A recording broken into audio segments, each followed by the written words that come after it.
Welcome to K-Catalog, your Taglish Korean compilation. For reading, 읽기, sabi no, 다음 글을 읽고 물음에 답하세요. Read the article and answer the question. So, napansin ko yung mga article natin this time at malamang sa mga darating pa na ibang lessons, ano na siya, wala siyang picture, no? Tapos mahaba lang siya. And yung question din niya is level up na din. Kumbaga, hindi lang siya yung tanong na very obvious na masasagot mo or lilitaw yung sagot dito. So, this time yung question is medyo pag-iisipin ka na rin talaga. So, let's read muna yung article. 저는 이삿짐 센터에서 일하고 있는 잠실입니다. 지난주에 회사 사람들과 사진을 찍었습니다. 이 사진에는 같은 회사에서 일하고 있는 반장님과 버브르 씨가 있습니다. 반장님은 키가 큰 남자입니다. 항상 까만색 반팔 티셔츠를 입고 있고 조끼를 입으십니다. 작업화를 신고 안전모를 쓰십니다. 버브르 씨는 키가 조금 작은 남자입니다.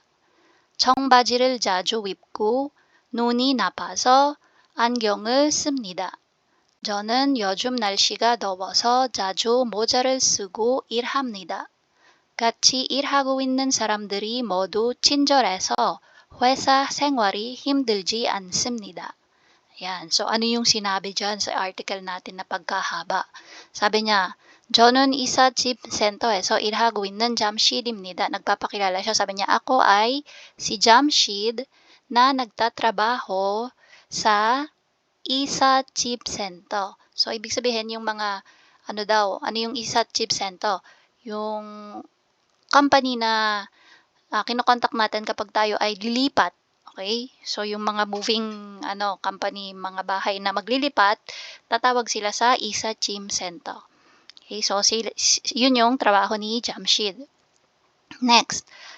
지난주에 회사 사람들과 사진을 찍었습니다. So, may sinabi siya, no? Last week daw, 회사 사람들, yung mga tao daw sa office nila or sa company nila ay nag-take ng picture. 찍었습니다. 사진을 찍었습니다. So, malamang kung i-imaginein natin, may picture si Jamshid, no? So, nagpapakilala siya tapos ini-introduce niya yung picture siguro nung mga niya, kasama niya sa office. tingnan natin yung kasunod. 이 사진에는 같은 회사에서 일하고 있는, so sabi niya, in this picture, 같은 회사 일하고 있는, so nagtatrabaho daw sa same company. 같은 회사, same company, 일하고 있는, working. Okay, working at the same company. In this picture, working at the same company is sino-sino daw? 반장님 and 버브르 씨. 있습니다. So, nandun daw kunyari, no? Si 반장님, tsaka si 버브르 씨. Ayan. So, ayan yung pa lang, no? Nasabi niya dun sa picture. Tapos, so, yung 반장님 is yung kanilang team leader, okay? Or malamang supervisor. Okay, let's try to confirm. So, 반장님, captain, yung literal na translation. So, pwede nating isipin na si supervisor yan. Okay? So, sabi niya, 반장님은 키가 큰 남자입니다. So, dinescribe niya si 반장님. So, yung leader daw nila, 키가 커. So, 키가 큰 남자. Ibig sabihin, matangkad na lalaki. So ito si 반장님. Yan. So, matangkad. Basta matangkad. Lakihan natin. Yan. Tapos, 항상 까만색 반팔 티셔츠를 입고 있고, so sabi niya, dinidescribe niya pa rin si 반장님, no? 항상, always, 까만색 반팔 티셔츠 입고 있고, so wearing, tapos yung 입고 dito kasi may list siya, hindi pa siya tapos sa sinasabi niya, kaya may list siya. And, so lagi daw, 항상, always, 까만색 반팔, so black t-shirt, okay? 까만색, black na 반팔 tee. So, black t-shirt yan, no? Dahil black nga, ayan. Yan daw yung 항상, always, palaging gamit suot ni 반장님. Tapos, ano pa, 조끼를 입으십니다. Meron din daw na suot na vest. Okay? Jockey. And anyway, paano ba i-drawing yun? So, t-shirt, tapos may jockey. Yan. Di ba yung jockey ng mga nagtatrabaho dito yung maraming pockets? Yan. Yan. So, hindi maganda yung drawing ko, pero ganyan yung imaginein. So, yung t-shirt is black. Yan. Ay, black nga. Bakit white yan? Okay. So, black t-shirt, banpal. So, hindi siya long sleeve. Ayan. O, diba? So, kunyari black yan. So, yan daw yung madalas na suot or palagi pala. Hangsang. Palaging suot ni Banjangnim. Okay. Tapos, ano pa? 작업화를 신고 안전모를 쓰십니다. So, 작업화. Ano yung 작업화? Yung ating safety shoes, no? Yung sapatos na pangmalakasan, yung mga matitibay. Okay? Para hindi kayo masusugat. Tapos, ano pa? 안전모. So, yung 안전모 is yung safety helmet or safety cap kapag tayo ay nagtatrabaho. O, kunyari, cap yan, ha? Basta, ganon, imagine niyo. So, yan si Banjangnim. Tapos, after nun, ang di-describe niya is si Bobrushi. Okay, so, again, yung part na to, asa na? So, from this part, hanggang dito, ang dinidescribe niya ay si Banjangnim. Okay, so, isa sa mga nasa picture. Okay, so, green din natin. Yan. Tapos, i-take note nyo dito, ano yung sabi niya? Hindi niya sinabing 입습니다. Ano yung sabi niya? 입으십니다. So, ibig sabihin, nakataas pa, no? Kumbaga, tinaas niya yung level ng respect. So, since Banjangnim is mas mataas sa kanila, 입으십니다. Okay, hindi pa natin na-discuss tong part na to, pero madidiscuss yan sa mga susunod pa. So, 입으십니다. Binigyan ko lang kayo ng idea. Tapos, pagdating dito, instead na sinabi niya na 안전모를 씁니다. Ang ginawa niya, 쓰십니다. Ayan. So, ibig sabihin, naka-higher respect pa. Mas mataas pa yung level nung sentence. Kasi nga, ang subject niya is si Banjangnim, yung mas mataas sa kanila. Or yung boss nila, supervisor. Next, dito na tayo, kay Bobrushi. So, sa susunod na sentence, ang i-describe niya na is si Bobrushi. 버브르씨는 키가 조금 작은 남자예요. So, si Bobrushi naman daw ay medyo maliit na lalaki. Okay? Ki is yung height. Okay? Medyo maliit daw yung height ni Bobrushi. So, ito si Bobrushi. Yan. So, 키가 조금 작은, so a little bit short. 청바지를 자주 입고, so describe niya din yung madalas na isuot ni ni Bobur. So ano daw? 청바지. Ano yung 청바지? Jeans. 자주, often. So madalas daw na naka-jeans si Bobrushi. 자주 입고, and again nandito yung natin, 나열 or list, yung go natin. 눈이 나빠서. So, nun, yung kanyang mata daw ay medyo hindi maganda yung condition. 눈이 나빠서 안경을 씁니다. So, may suot daw na tawag dito eyeglasses. Okay? Si Bobrushi. Kasi nga, hindi daw maganda yung kanyang paningin. So, malabo yung paningin niya. No? Yung eyesight niya is not good. So, 안경을 씁니다. And take note nyo, pagdating kay Bobrushi, dahil same sila ng level, magkatrabaho sila, hindi niya sinabing 쓰십니다. Okay? So, ang ginawa niya is 씁니다 lang. Kanina, dito kay Banjangnim, 쓰십니다. Kasi nga, yung subject niya is mas mataas sa kanila, si Banjangnim yon. Pero si Bobrushi, same level sila ni Jamshid, kaya 씁니다 lang yung ginamit niya. Yan. So, sabi niya, 나빠서 안경을 씁니다. Nakasalamin daw or naka-eyeglasses si Bobrushi. Tapos, ano yung kasunod?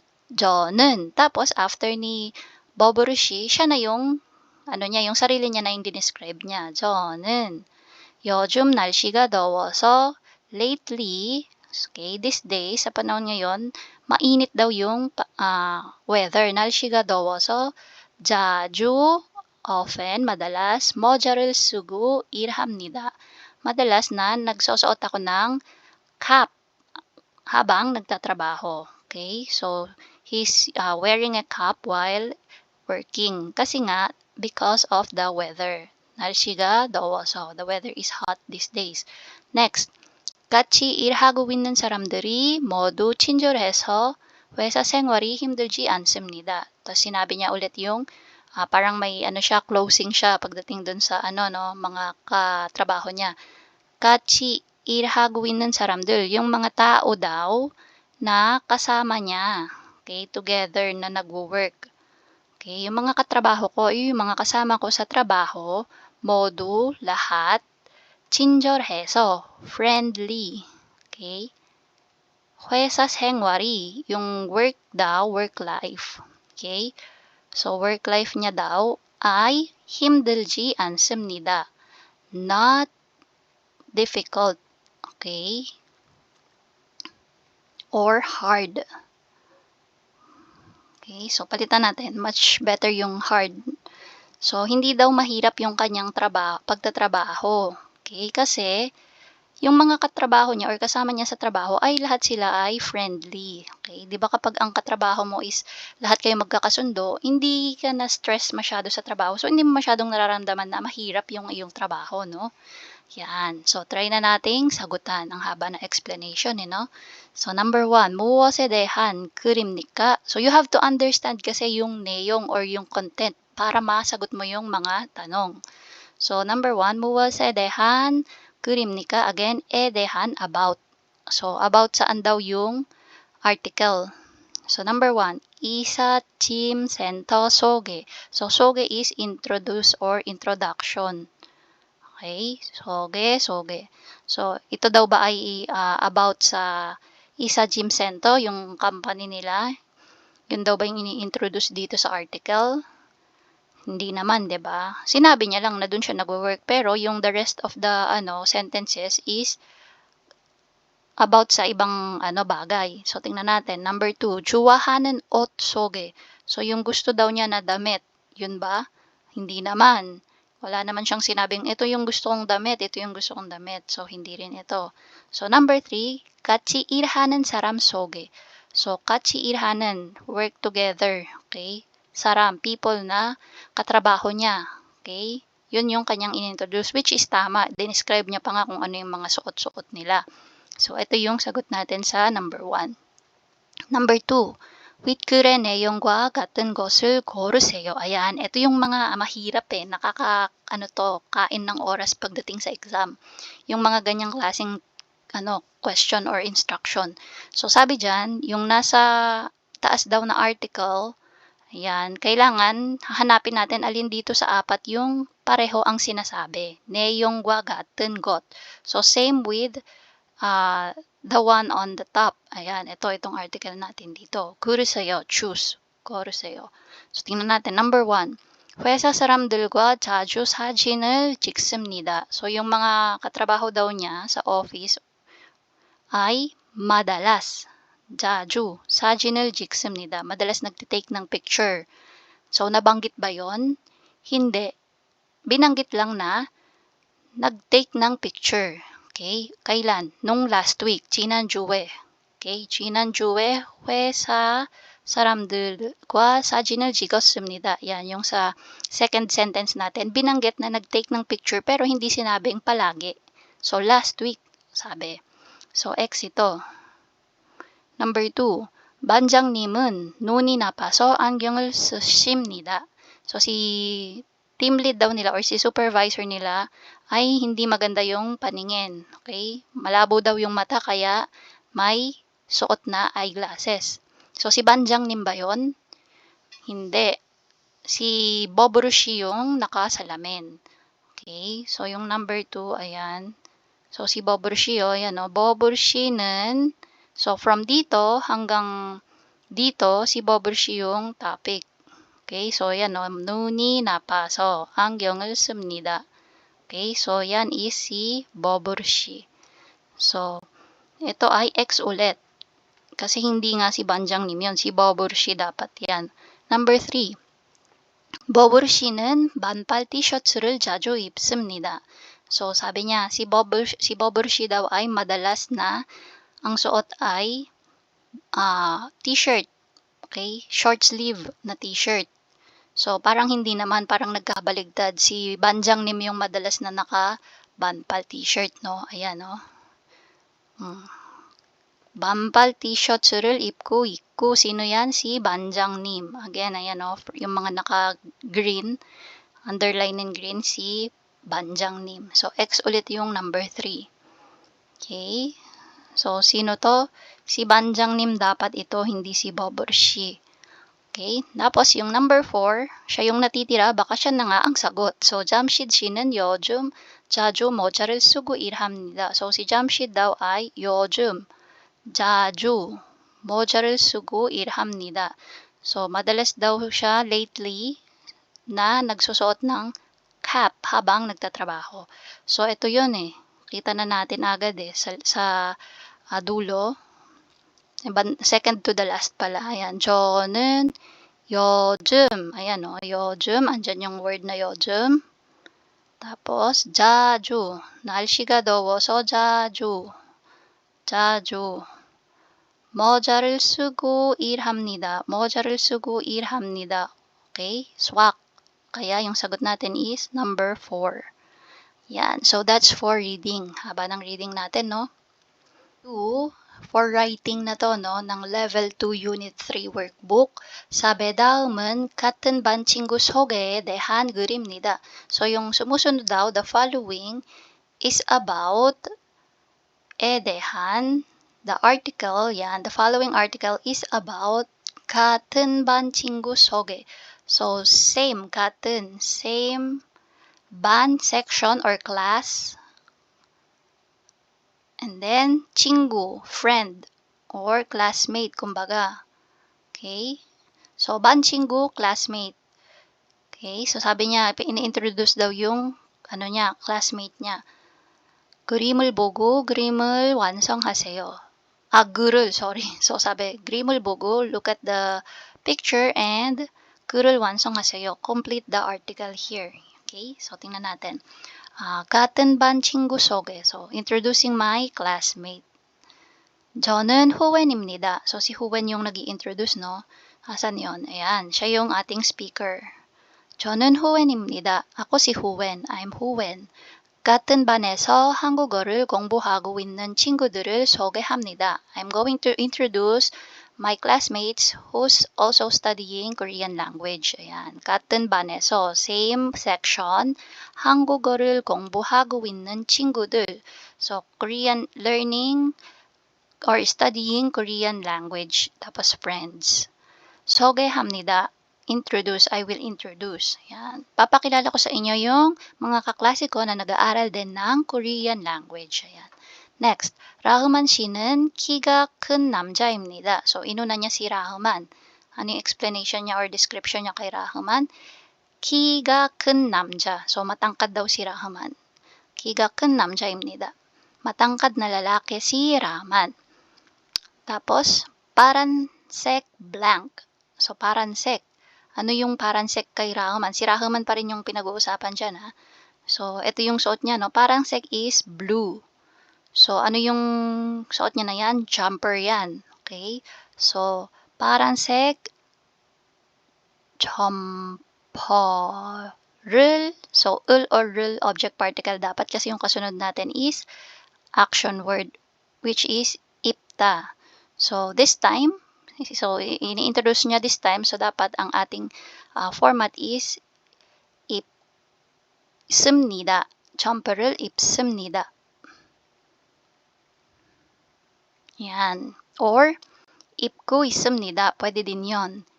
Okay? So, 입고, kasi nga this time, nagpapakilala siya at the moment. Okay? 입고 있습니다. Yan. Next. 그리고 제이슨 씨는 파란색 셔츠와 갈색 블랑. And then, sino yung kasunod niya? Si Jason. Si Jason naman daw, Jason은 파란색 셔츠와, so blue shirt, and 갈색. 갈색 is brown. Okay? Brown. Ito yan. So, ano tong brown na to? Yung kanyang vest. So, ano nga ulit yung vest in Korean? Joki. Okay? 갈색 조끼. 를 tapos same. 입고 있습니다. So, suot niya kasi, no? So, siya yung joki, yung kalsek, yung brown. So, ito pala, may ano pa dito. May space pa. So, dito na natin isulat. 입고 있습니다. Next one. 다음으로 안젤라 씨는 머리가 긴 여자입니다. Next one, sabi niya. So, yung kasunod naman daw, sino? Si Angela she. So, ito si Angela. Angela 씨는 머리가 긴 여자입니다. 머리가, yung buhok daw ay mahaba. Yung babaeng mahaba ang buhok. Yun yung sabi niya. Si Angela naman ay yung babaeng mahaba ang buhok.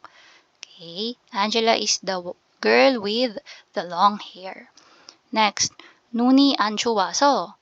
So, hindi daw maganda yung paningin ni Angela. Malabo yung mata ni Angela. So, eyesight is bad or not good. 안 좋아서. So, ano yung sa picture natin malabo lang pero si Angela ay may suot na eyeglasses. So, ano ulit yung eyeglasses? 안경을 쓰고 있습니다. Ayan. Okay, may suot siya or may gamit siya na eyeglasses. 안경을 쓰고 있습니다. 마지막으로, so lastly, 마지막으로, 제 앞에 있는 사람은, so 사람, person, 제 앞에 있는, the person in front of me. Yan, 제 is me or my. Okay, so ibig sabihin nung 제 앞에 있는 사람은, the person in front of me. So si Huwen yung nagsasalita, no? So yung katapat daw niya, sino yon? Si Earing. Earing 씨입니다. Yan. Tapos, Earing 씨는 하얀색. So ito, ano yung suot ni Earing? 하얀색. So hindi natin masyadong makita kung anong klaseng suot niya, no? Pero parang may collar. Okay? So double check ko yung ano, no? Yung sagot natin. So, blouse. Sabi, according sa book, is blouse daw yung suot niya. So, 블라우스를